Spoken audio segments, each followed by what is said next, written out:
football at the 1928 Summer Olympics tournament, won by Uruguay against Argentina, would be the precursor to the first FIFA World Cup held in 1930 in Uruguay. Venues, medalists, background. Up to 1928 the Olympic football tournament had represented the World Championship of Football. 1924 and 1928 tournaments all had greater participation than that of the first World Cup in 1930. Yet this presented a significant problem for the governing body, FIFA, since the tournament, though organized and run by FIFA, was an event subject to the ethical foundation that underpinned the Olympic movement, that all Olympic competitors had to maintain an amateur status had, for a length of time, been a constraint that football was unable to uphold. Increasingly, FIFA had sought to appease those nations that required concessions in order that players could participate in the Olympics.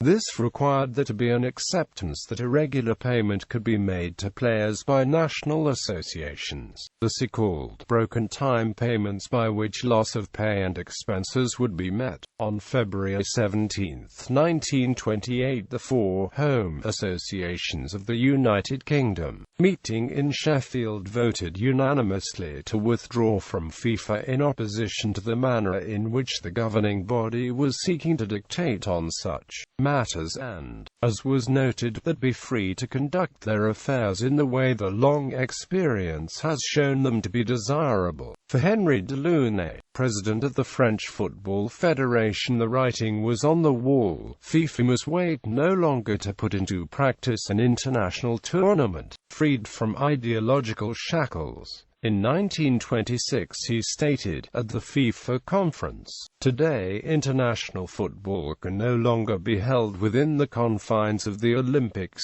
and many countries where professionalism is now recognized and organized cannot any longer be represented by the best players." The day before the tournament began, on May 26, 1928, the FIFA Congress in Amsterdam, presided over by Jules Rimet, voted that a new FIFA World Cup tournament be organized in 1930 and be open to all member nations. Italy, Sweden, the Netherlands, Spain and Uruguay would all lodge applications to host the event. Participation. Rome was the setting for one of those now ignored meetings of the football chiefs that would have far-reaching implications. 3 years had passed since the British associations had asked FIFA to accept their definition of what an amateur player was. FIFA had refused. The Rome Convention was called to try to coax the British and Danes back into the fold. It proved only to distance them. Switzerland, a nation that favored broken time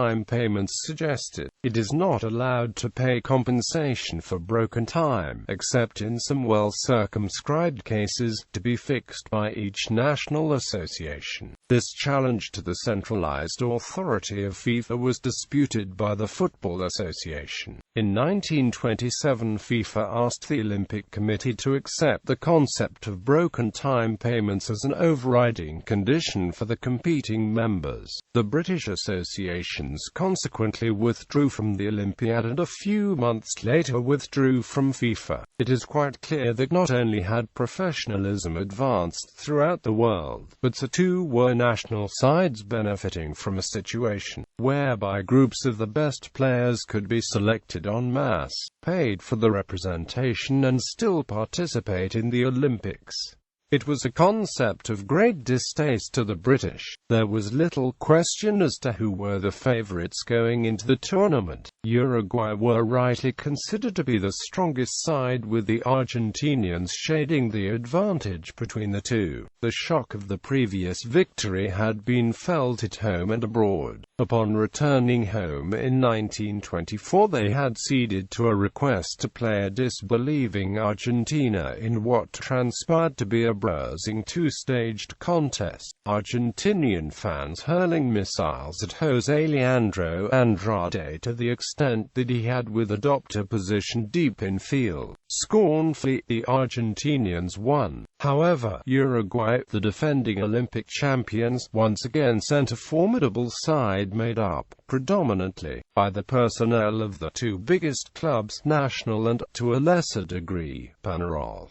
This time Argentina would be holding on to the coattails. The Europeans. The competition was more competitive than the 1924 edition. 10 European nations had made the journey to the Netherlands for the competition, but few had any real pretensions to the title. The Italians had, however, come into impressive form, defeated only twice in 3 years. The Italian coach, Augusto Rangon, had been fortunate, a beneficiary of the National Federation's decision in 1923 to permit subsidies to cover players' lost wages. For 2 years his forward line had remained comparatively the same: Adolfo Balancieri, Virgilio Levrato. Even the loss of the Argentinian-Italian Julio Libernati before the tournament was made good by the inclusion of Angelo Schiavio. The semi-final with Uruguay should rightly rank as one of the key matches in football history. Spain were, potentially, much to be feared. Defeated once since the last Olympic Games tournament, their traditional tournament nerves would handicap them here, a key note that would strike throughout the coming years.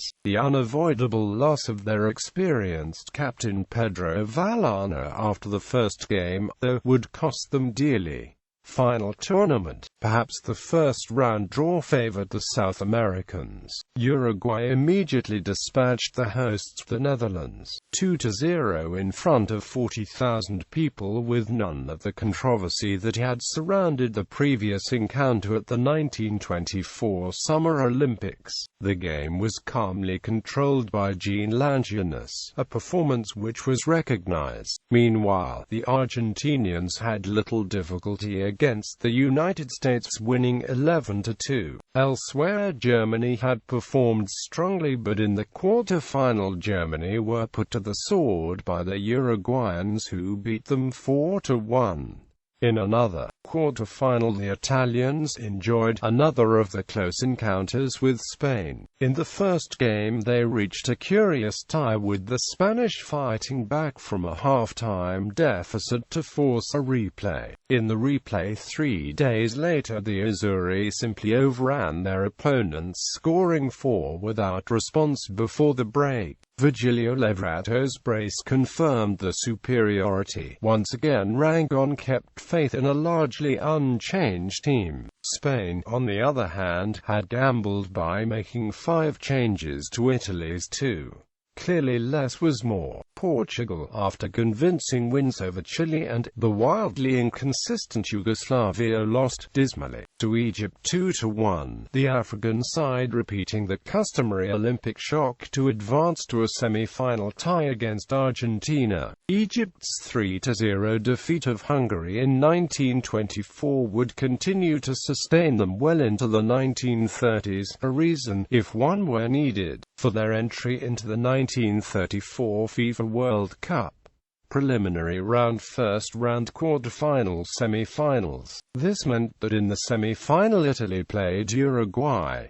The Italians selected Giampiero Combi in goal, Angelo Schiavio in attack. Both would be crowned world champions at the 1934 FIFA World Cup. In this game the Uruguayans stormed to a convincing lead by the break. Levrato's goal in the second half flattered the Italians because Uruguay ran out comfortable winners by the odd goal in 5. Jose Pedro Cea, Hector Scarone scoring for the Celestes. Bronze medal match, gold medal match. In the final the Uruguayans played Argentina, who had trounced Egypt, who would now fold like a house of cards, clearly out of their depth against more sophisticated opposition, conceding 6 goals to Argentina and as many as 11 to Italy in the bronze medal match.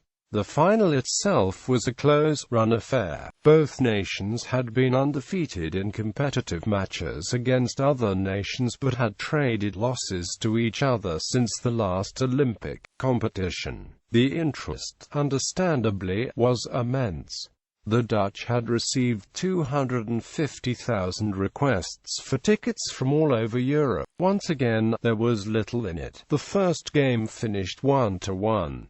The tie went to a replay. Uruguay's Scarone converted the winner in the second half of that game. It seemed only fair and fitting that on May 18, 1929, the Barcelona Congress voted that Uruguay be the first nation to host a World Cup. Consolation first round. The consolation tournament was ratified by FIFA, but, as it was not organized by the Amsterdam Olympic Organization, Olympic historians do not consider these matches to be part of the 1928 Summer Olympics.